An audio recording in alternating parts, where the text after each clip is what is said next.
La entrevista del Telematutino 11, gente importante a tratar temas importantes. Nos acompaña el doctor Radamés Jiménez, quien es miembro de la dirección política, coordinador político de la Fuerza del Pueblo. Como siempre, Radamés, encantado de comenzar la semana contigo. Gracias, Ramón. Muy buenos días, doctor. Mucho gusto. Un placer estar con ustedes. Radamés, la gira del presidente que no ha terminado todavía. Tuviste una parte de la gira, vimos todavía ayer una juramentación, salón lleno en el Bronx, New York. La verdad es, Ramón, por lo menos yo te puedo hablar de lo que yo fui testigo en los primeros 4 días. Yo he estado muchas veces en Estados Unidos, sobre todo en actividad política, en Nueva York, New Jersey, y yo nunca había tenido la oportunidad de ver tanto entusiasmo por parte de la gente con la presencia del compañero presidente Leonel Fernández.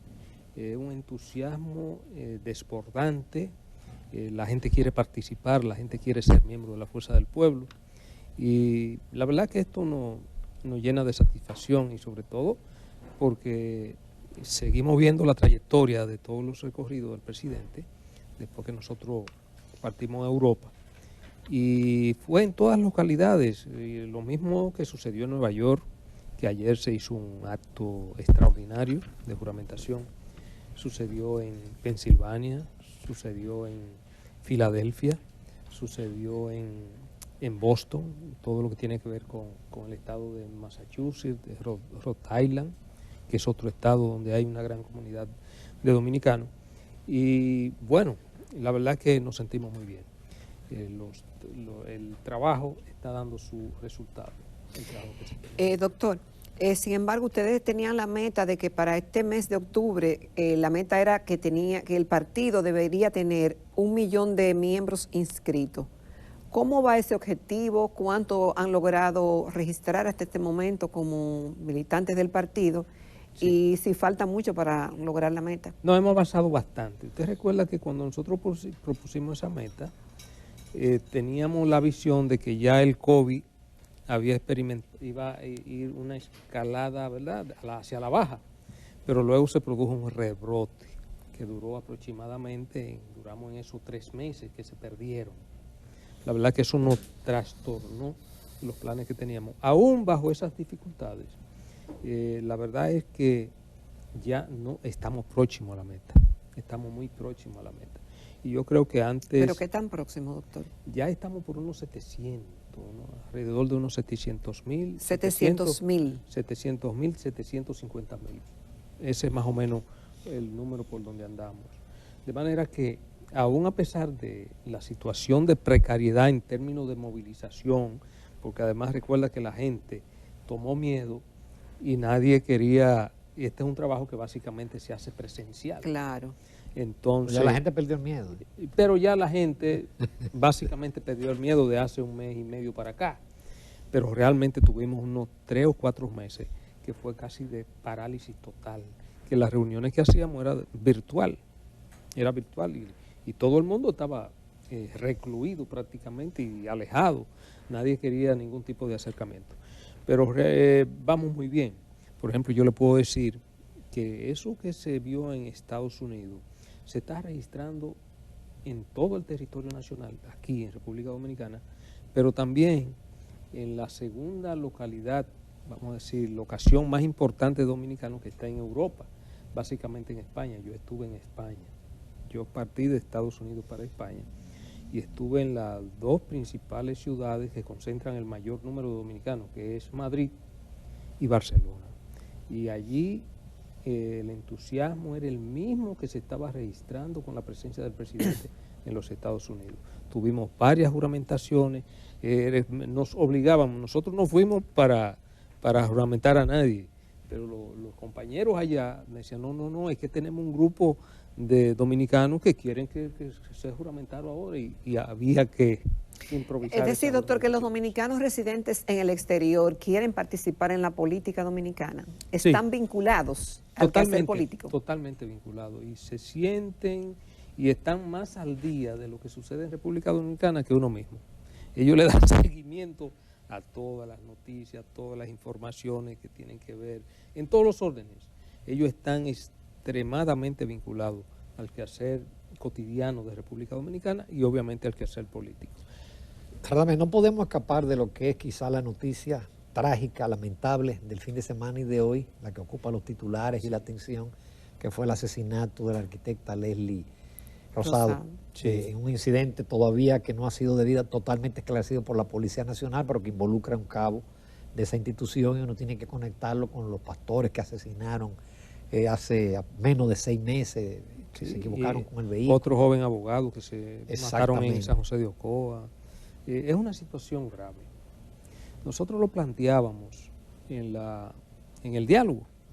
Nosotros planteamos que el tema de la seguridad ciudadana es, yo diría que ahora mismo, el tema más vital,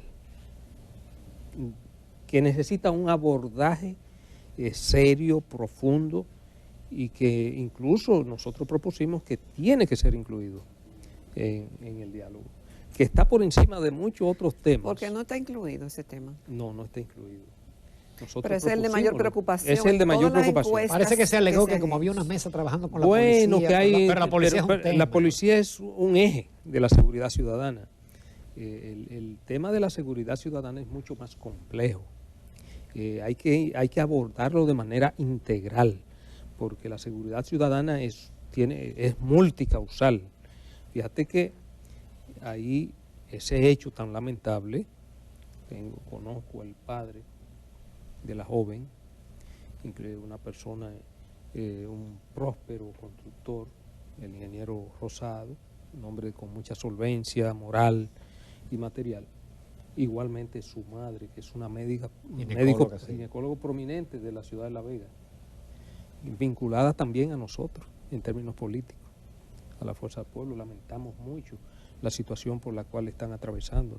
Nosotros de manera particular pasamos anoche por la funeraria, llevándole un mensaje del presidente, que además el presidente formuló su preocupación mediante un tuit y le dio el pésame a la familia. Miren, ese es el tema fundamental ahora mismo de República Dominicana.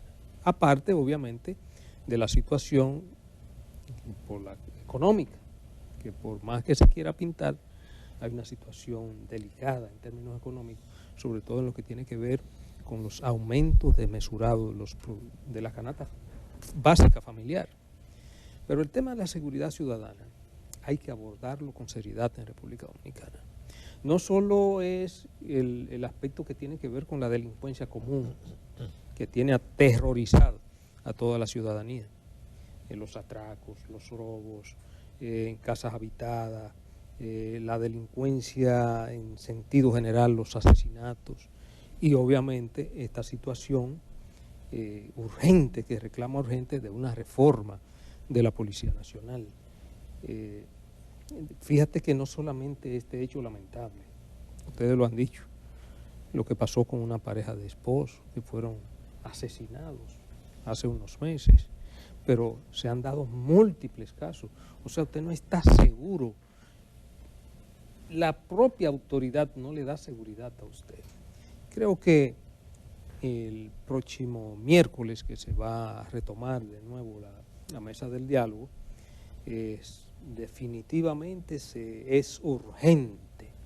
¿Usted está en la mesa, doctor? Sí, yo participo como coordinador por parte de la Fuerza del Pueblo en la mesa del diálogo, y nosotros fuimos que propusimos la inclusión del tema de la seguridad ciudadana como uno de los ejes fundamentales de ese diálogo, porque hay temas que realmente no tienen razón de ser y que están ahí incluidos, como lo es una reforma a la Constitución de la República en este momento. En el otro segmento vamos a hablar de eso. Sí. Entonces, la verdad es que este hecho que ha consternado a todo el país, una vida joven, una vida útil, una profesional brillante. Esos niños huérfanos. A mí me destrozó ver esos niños llorando anoche. Tanto la jovencita, que ya es una adolescente. Que presenció. Pero un niño pequeño, eso es un drama terrible. Yo tuve que salir, porque la verdad es que eso destroza a todo el que lo ve. Sencillamente porque una persona que no tenía la capacidad para estar en una fila policial hiciera uso desaprensivo de un arma de fuego. Ahora, yo creo y nosotros exigimos que se produzca una profunda y exhaustiva investigación que arroje luz pública a la ciudadanía sobre qué fue lo que realmente pasó. Porque hay muchas versiones, Se dice que fue un incidente, pero también se especula que ella sintió que que pueda ser que la fueran a atracar. O sea, se desprenden muchas interrogantes. Yo creo que la Policía Nacional tiene que esclarecer, las autoridades, yo creo que ya el Ministerio Público está participando en la investigación y esto merece una explicación transparente, que la ciudadanía quede satisfecha y sobre todo que se aplique todo el peso de la ley. Justamente, doctor, antes de la pausa, Ramón comentaba del tema de la posible reforma constitucional, justamente para atender el tema principal del Ministerio Público y darle independencia, darle autonomía. El doctor Leonel Fernández, y usted parece que es de la misma tesis porque ha hecho declaraciones públicas en ese propio sentido, de que no hace falta una modificación constitucional, sino que a raíz de la reforma de la Constitución en el 2010, usted ha hecho referencia a la parte de la Constitución, a la ley 133-13, y dice que... 133-11. Perdón, guión 11. Y usted argumenta, y el doctor Fernández también lo argumenta, que lo que habría era que modificar la ley y asignarle responsabilidad a la ley que crea al Consejo Superior del Ministerio Público y de recomendarle una terna de fiscales en caso de no querer que sea un político el que sea Procurador General de la República. Correcto, sí. Tanto lo plantea el presidente, que nosotros también somos del mismo criterio, obviamente. No hay que modificar la Constitución de la República para establecer la independencia del Ministerio Público. Ya la independencia del Ministerio Público está consagrada en la reforma del año 2010. Es decir, lo es actualmente. Lo es, en términos funcional, administrativo, el Ministerio Público es independiente. Así lo consagra nuestra Constitución en el artículo 170. Hoy sale que el presupuesto que le asignaron en el proyecto es menos que el del año pasado. Entonces, no hay autonomía presupuestaria. Eso es un problema, porque el presupuesto del Ministerio Público obviamente tiene que ir a aumentarse de acuerdo a las necesidades del Ministerio Público. En cierta forma está una contradicción. Sí. Entonces es una contradicción. Ahora bien, la Constitución lo consagra y la ley 133... ¿Consagra qué, doctor? La independencia del Ministerio Público. Okay. Pero la ley refuerza esa independencia. Es decir, la ley que surgió a partir de la reforma del 2010. Reforma del año 2010. Que crea el Consejo Superior. Crea el Consejo Superior del Ministerio Público. ¿Qué nosotros decimos? Ya. Bien, ustedes recordarán que el Ministerio Público en República Dominicana, desde el fiscalizador de Bánica, yo siempre pongo ese ejemplo, hasta el Procurador General de la República lo designaba el presidente de la República por decreto. Oigan bien. Entonces, con la reforma de la Constitución de la República y con la ley 133-11, el presidente de la República, de 1.300 decretos que tenía a su disposición para designar fiscales, solo le quedaron 8 decretos.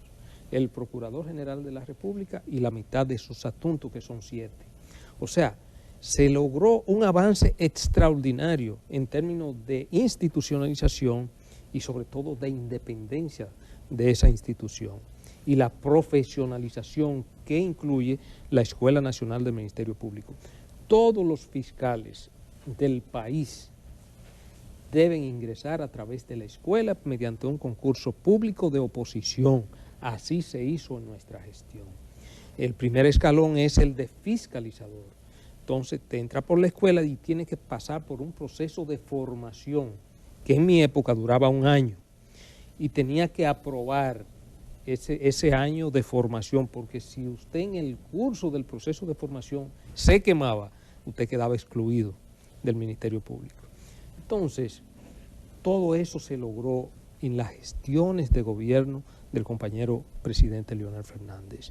Nunca antes en la historia de la República Dominicana el Ministerio Público había avanzado tanto en términos de profesionalización e independencia.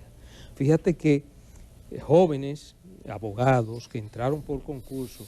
Usted tiene un caso emblemático, que yo siempre lo pongo de ejemplo, el caso de Jenny. Jenny entra al Ministerio Público, concursa, se produce un concurso interno en la Procuraduría Fiscal de Santiago. Jenny gana y es fiscal titular de Santiago y luego pasa a ser fiscal del Distrito Nacional. Pero eso no, yo solamente estoy poniendo ese ejemplo, pero eso sucedió en casi todo el país. Incluso, algo muy sui generis, la fiscalía más importante del país pasaron a ser dirigidas por mujeres. Por mujeres. A mí se me criticó incluso por eso. Digo, no, el problema era que ella ganaba. Porque mira lo que nosotros hacíamos. Nosotros contratábamos una compañía externa a la Procuraduría General de la República de Recursos Humanos, que era quien hacía las evaluaciones, para que no hubiera ningún tipo de que se permeara, ¿no? Ni incidiera nada político. Yo tuve problemas, y yo era político, pero yo tuve problemas con mis compañeros de aquel entonces, porque ellos entendían que no, que tenían que ser los abogados que eran compañeros del partido, los que fueran fiscales. No, ya esto cambió. Perdóname, pero ¿cómo evitar que el procurador designado por el presidente no responda al presidente de turno? No, porque eso depende del propio procurador y también del presidente. De todas maneras, nosotros estamos de acuerdo con que se fortalezca la independencia del Ministerio Público. Ahora, ese fortalecimiento de la independencia del Ministerio Público no requiere de una modificación a la Constitución de la República. Vamos a introducirle cambio a la ley 133-11. ¿Qué nosotros hemos dicho? Bueno, queremos eso, vamos a crear las condiciones, introducir modificación a la ley 133-11 para que el Consejo Superior del Ministerio Público le envíe una terna de fiscales de carrera al presidente de la República por estricto escalafón, es decir, ya ha pasado por ser fiscalizador, fiscal, procurador de corte, entonces escoger de eso una terna y enviárselo al presidente de la República, porque eso no tiene que ver absolutamente nada con política. Están totalmente desvinculados a política porque han hecho una carrera ya a lo interno del Ministerio Público, y eso coronaría y fortalecería aún más la institucionalidad del Ministerio Público, que un fiscal de carrera sea seleccionado por el presidente de la República para que sea procurador general de la República y además se le otorgue un periodo determinado que le dé permanencia en el cargo, que los fiscales actuales, por ejemplo, cuando ganan un concurso para una fiscalía, duran 4 años en sus funciones con posibilidad de ser reelegido por 4 años más. En el caso del procurador, por ejemplo, nosotros propondríamos que dure 4 años, o pudiera durar 6 para que pase un periodo de 2 años con el nuevo gobierno. Eso pudiera ser, todo eso es discutible, todo eso se puede consensuar y no hay necesariamente que producir una reforma a la Constitución de la República. Porque además, nosotros contamos con la Constitución política más moderna, más progresista de América Latina, que incluso es tomada como ejemplo. Entonces, ¿por qué tocar de nuevo esta Constitución, como sucedió en el año 2015? Que esta Constitución se tocó única y exclusivamente para modificar el artículo que tenía que ver con la reelección presidencial. Pero ustedes temen que introduzcan otras cosas, aparte de lo del Ministerio Público. Bueno, porque se abre una caja de Pandora, todo puede suceder, no solamente lo del Ministerio Público, pueden surgir otras cuestiones, la Asamblea es soberana, y pueden surgir otros temas, y que pueden crear situaciones difíciles. Entonces, si contamos con una Constitución... Se habla de eliminar lo del 50+1, entre otras cosas, eso ha habido ese rumrum. Hay muchos rumrunes. Lo que yo creo, Ramón, es que los países avancen en la medida en que consolidan sus instituciones. Esa Constitución todavía hay pendiente unas 100 acciones legislativas para que entre en plena vigencia. Por ejemplo, para solo mencionarle una, lo que la Constitución establece del plebiscito referéndum, la ley todavía no ha sido aprobada por el Congreso Nacional. Porque, por ejemplo, ahora que se está hablando de muchísimos temas que son de amplia discusión y que inciden de manera fundamental en la vida cotidiana del dominicano, que debieran ser sometidas a referéndum para que el pueblo opine, Eso mismo, que se quiere hablar de una reforma a la Constitución de la República, yo creo que debe darse la oportunidad al pueblo para ver si quiere o no que la Constitución de la República sea reformada. Sin embargo, no tenemos todavía la ley de referéndum. Pero, en fin, te estoy hablando de cerca de 100 acciones legislativas para darle plena vigencia todavía a esa Constitución del año 2010 que todavía están pendientes. Vamos a abocarnos a eso, vamos a hacer realidad que esas acciones legislativas se concreticen. Doctor, ¿cuáles son las expectativas que usted tiene y que el Partido Fuerza del Pueblo tiene con relación al diálogo? Que es bastante ambicioso, hay varios proyectos, ¿realmente están las condiciones creadas para que algunos se conozcan y pasen con la experiencia y con el precedente que hay de que duramos mucho conversando y a veces no se llega a nada? Yo creo que debemos reducir, hay cosas ahí que debieran dejarse para otro momento, como por ejemplo el tema de la reforma a la Constitución de la República. El tema de la seguridad ciudadana, reitero, es el tema fundamental. ¿Y el fiscal? Bueno, ya el tema fiscal es un tema que concierne al gobierno. Yo creo que se habla de la necesidad de producir una reforma fiscal desde hace mucho tiempo en República Dominicana. Es un tema que se puede discutir, es un tema que se puede consensuar, pero que en definitiva es una responsabilidad del gobierno, hacerla o no hacerla. Entonces está el tema del código electoral que se incluyó en las mesas temáticas. Yo creo que es un tema que también hay que verlo.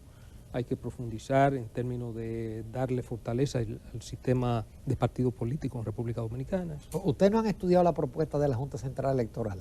Sí, la hemos estado viendo, pero todavía se requiere de algo mucho más amplio, más holístico, todavía que concentre más y que haga más fuerte el sistema de partidos políticos en República Dominicana. Tú sabes que tanto la ley electoral como la ley de partidos políticos tienen grandes falencias debido a la forma atropellante en que se aprobaron en aquella ocasión y que hay muchos puntos de ellas que coliden actualmente con la Constitución de la República.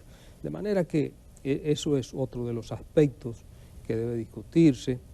Se está hablando de la mesa del cambio climático. Yo creo que eso es fundamental. Eso es fundamental. El problema del medio ambiente y sobre todo lo que tiene que ver con la preservación y rehabilitación de los recursos naturales en República Dominicana es un tema clave que debemos ponerle una atención especial. Y otros temas que también son de actualidad y que conciernen y que chocan con la vivencia diaria del pueblo dominicano. Pero reitero, yo creo que nosotros debemos concentrarnos en los temas álgidos, en los temas que más chocan y que le dan de manera directa a toda la ciudadanía, como es el tema de la seguridad ciudadana. Finalmente, en 2 minutos, Radamés, y el tema dentro de las leyes electorales, de cómo ha penetrado el narcotráfico en los partidos políticos y que Falcon ha sido solamente quizá la punta del iceberg, legisladores que son narcos, recursos que fluyen a la campaña de los partidos políticos. Sí, yo creo que ese es un aspecto clave y un aspecto fundamental. Precisamente mucha gente se abstiene de participar en elecciones, sobre todo en cargos electivos como diputados, senadores, alcaldes y eso, porque competir en condiciones de desventaja con relación a alguien que posee grandes recursos y como el clientelismo es el pan nuestro de cada día en República Dominicana, entonces mucha gente se abstiene, gente con condiciones para realizar una gestión, vamos a decir, digna, una gestión transparente en términos de la ocupación de esos cargos legislativos, se abstiene de participar porque de buena primera viene un individuo que tiene todos los millones del mundo y te lleva por delante con todos los recursos. Entonces yo creo que hay que poner una atención especial en términos y buscar una metodología, porque si bien es cierto que el voto preferencial es más democrático, más participativo, pero tiene esa falencia, que cuando participa un individuo que tiene todos los recursos del mundo y sin ningún tipo de regulación que permita auditar la procedencia de esos recursos de ese individuo, entonces ahí viene el problema. Entonces el que sale electo, ahí tenemos el caso del diputado más votado de Santiago, un gran narcotraficante, está preso en Estados Unidos. Pero así sucede en varios casos. Entonces yo creo que en esta propuesta de código electoral deben tomarse todas las medidas tendentes a transparentar la participación y poner tope a los gastos de los participantes en los diferentes procesos, no solo a la presidencia de la República, sino a todos los cargos electivos en sentido general, para tener mucho más control del uso de esos recursos, y que cuando se compruebe que un candidato está haciendo uso de recursos desmesurados, que ese candidato pueda incluso ser excluido de la lista de participantes, porque de dónde usted tiene, si la cantidad tope a utilizar es tanto y usted está, y si es 1 millón y usted está gastando 15 millones, no, usted queda fuera, usted queda excluido, porque evidentemente que la competencia se produce bajo condiciones de deslealtad y que afectan a los demás candidatos que no tienen la posibilidad de acceder a esos recursos que usted dispone. De manera que yo creo que esos son aspectos clave para que el proceso, y sobre todo el proceso político en República Dominicana, se vaya transparentando, se vaya haciendo mucho más, vamos a decir, asequible a todos aquellos ciudadanos que tengan la aspiración de ocupar una posición pública, pero que no tienen los recursos para competir en buena lid con aquellos que tienen todos los recursos del mundo. Radamés, muchísimas gracias por tu participación. Creo que abordamos gracias a ustedes. Abordamos ya casi todos los temas del ambiente y del momento. Muchas gracias. Nos vamos a comerciales, volvemos rápidamente a la recta final del Telematutino.